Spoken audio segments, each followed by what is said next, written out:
Everybody, gorgeous people, please welcome to the stage the fabulous Daniela. Woo! Yeah, nicely caught. Thank you so much, Belina. I cannot believe I'm sharing the stage with these wonderful colleagues here. I am thrilled. I'm Daniel. I live in the calm, quaint, which is another way for saying deliciously boring city of Ottawa, up there in Canada. But today I'm coming to you from Miami. I came to visit here my uncle, my aunt, and actually the wooden floor technician. I think I'm standing on the cleanest floor in Miami at this moment. But I gotta tell you something. Miami is not my kind of place. You know, I like my quaint Ottawa. I like taking walks in the forest there. I like sitting by the river with a book, a blanket, a Philip Roth novel about uncomprehended and unsung loners, which is what I am. A content loner in Ottawa. But today I'm in Miami, that fact remains, and I'm exposed here to puffed chests, the smell of cheap tequila shots, neon lights, you know, reggaeton in the street breaking my eardrums, and 12 noon. It's 12 noon. I'm used to my nothingness and calm of Ottawa at 8 p.m. But you know what? I can adapt, and I want to adapt, and I want to leave my loner self behind. I am out there, and I want to taste the fruits that a loner otherwise would never taste. Because a loner won't make it in today's world. It's not going to happen anymore. And why? The reason for that is because whether you are in Miami, whether you are in Ottawa, and I'm going to ask you a second. Guys, perdón, estoy vivo. Disculpen. Oh, sorry. Because whether you are in Miami or in Ottawa or wherever it is that you're tuning in from, you know what happens? We are facing a climate crisis. And a climate crisis needs us all to come together and find solutions together. Plus, to be honest, I've had a lot of Philip Roth already, and I need a break. So let me hear you out there. Do we have any partnership enthusiasts? Do we have any people who by nature are collaborators? Let me see a show of hands right there. Yeah. All right. Well, that's great. You know, you are the last hope. You are what's going to save humanity from the climate crisis. No pressure on that. Of course, there is a problem. There is a problem still. And because not everybody out there has that spirit. Not everybody's heart is where your heart is at in collaboration. And let me tell you something. Have you ever heard of that uppermost echelon of society, that elite group called the billionaire bunker builders? It's very pleasant to say, by the way. Say it with me again. Billionaire bunker builders. Right? Well, these distinguished citizens, you know, they think that, yes, they can go it alone. In fact, they want to go it alone. And can you blame them? Yes, you can. Yes, let's blame them. Hear me out, because you got to understand the bunker logic too. First, you know, a bunker will protect you. Well, it won't protect you, but it will protect the billionaire who built it from, you know, the next massive plague, or I'd rather say the pandemic that hits us. You know, it's going to help from nuclear radiation, and it's going to help them from and protect them from cataclysmic floods and hurricanes and so on. Well, that was a bit dark. I think I should move on to tell you also about the bright part, the bright and beautiful part of this bunker theory. And, you know, the first one is that the bunker, being underground, it actually absorbs the cooling from the soil. So it's going to be really nice and calm. And actually, it becomes a bit of a passive house, energy efficient passive house. So air conditioning, so bravo, billionaire bunker builders. Maybe this is at the end, who knows? And there's another piece of that which I want to share with you, which is beauty of the bunker theory, is that it takes billionaires out of the face of the earth, takes them out, you know, and therefore I already I can breathe. I can breathe the wonderful air as if I was back in Ottawa already in the forest. You know, except when it is the summer season there and the wildfires begin. It gets pretty nasty up there too.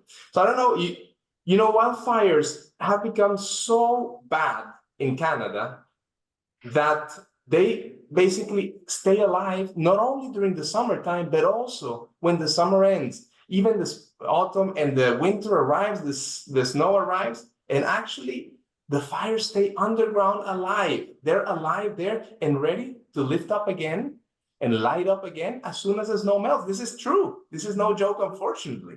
Yeah. And you know, these are what they call fire zombies or zombie fires. And you know, they might be lovely zombies. I want to give them the credit and the opportunity to be that. I mean, I want to see them as collaborators. Why would they not be nice zombies, right?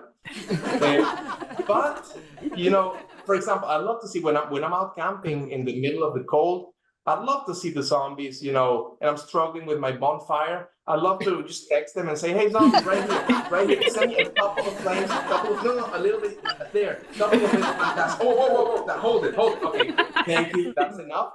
Wouldn't it be nice, no? And it's also, you know, they provide some quick drying heat.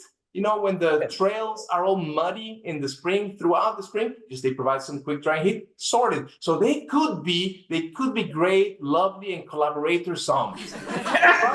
But seeing the brutality of the wildfires that we experienced in Canada last summer, and you might remember that. I mean, the skies across Canada, European cities, even US European cities, they blackened. The skies were black and or red, so you couldn't really even breathe well. So, and that was the civilized version of the fire, right? So if the civilized version was that brutal, I really don't want to bet too much on the fact that the zombie version of them being any more kind-hearted. So I'm going to be a little bit cautious here. And realize that we have to figure out this zombie fire. All right, how to do away with them. So here's an idea. Maybe we can strike a deal with them. Maybe we can strike a deal with the zombies and say, listen, for example, up until the next ice age, randomly ice age, you know, you stay chill. And when the ice age is back, you know, it doesn't get more miserably cold than that, ice all over the place. Then just go wild, slide up, melt all the ice, and maybe we can see a win-win situation even happening right here, okay? But until that deal is signed, you know, we need to get together and fight the zombies. You remember that series, The Walking Dead? There was a series, The Walking Dead, when, yeah, well, half of the humanity, whatever was left of humanity, got together to fight the zombies. I mean, that was terrifying TV to watch, to be honest with you. And you know, we're not talking here Michael Jackson thriller type of zombies. Those were borderline cute. There were a couple of them were pretty cute, actually. These are real, you know, nasty zombies, no eye, like the chin doesn't appear, so ugly stuff. So, you know, if there was any trace of loner still in me, that wiped it off. And I realized, you know, if I'm coming to fight the zombies, which I want to do, I'm gonna become a team guy, and certainly, you know, I'm not facing that shit solo. I'm clear on that. So, you know, to beat the zombie fires, we need to set up a partnership, right? And that partnership has to have some let's say climate modelers, or rather fire modelers. It has to have communities with local governments working together to prepare, you know, and set up centers for protection. It has to have, well, firefighters themselves. Let's not forget that part. And it has to have someone spending their whole day trying to get hold of an air purifier, which already by now in March has been sold out. So we need to set a proper team.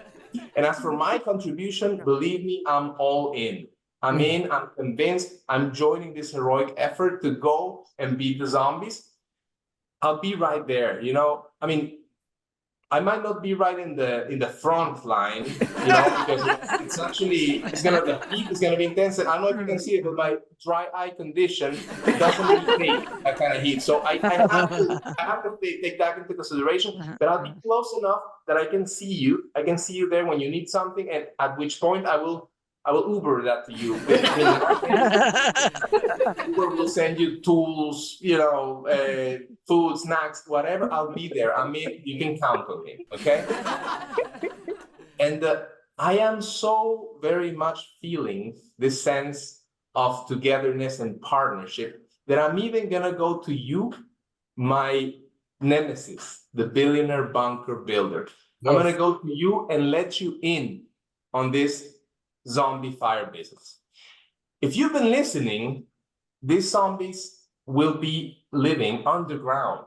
So you remember that sense of coziness, earthy, musky smell that you were hoping for that space, to keep you cozy in your bunker. That's not going to be the case. It's going to be pretty warm, no earthly, no musky. It's not going to be nice. So I'm sorry to say that, but I'm not going to leave you in despair there. I'm going to bring you to hope, because you can come to us. We'll bring you hope. Just join us to collaborate, and with us who believe that this planet can still be safe and that the planet can be a lot more beautiful than a bunker. I'll give you something. There's no way to beat the surround sound quality in a bunker. That's unparalleled. But I invite you to come with me. I'll take you to the forest. I'll take you for a walk there, and I promise you'll hear the most amazing sounds out there, from birds, from the water, live. And it just might be that you're gonna love that so that you're gonna wanna come with us, join us, and save the planet together. Woo! Just please don't buy that land and build a bunker there. I beg you. Thank you very much.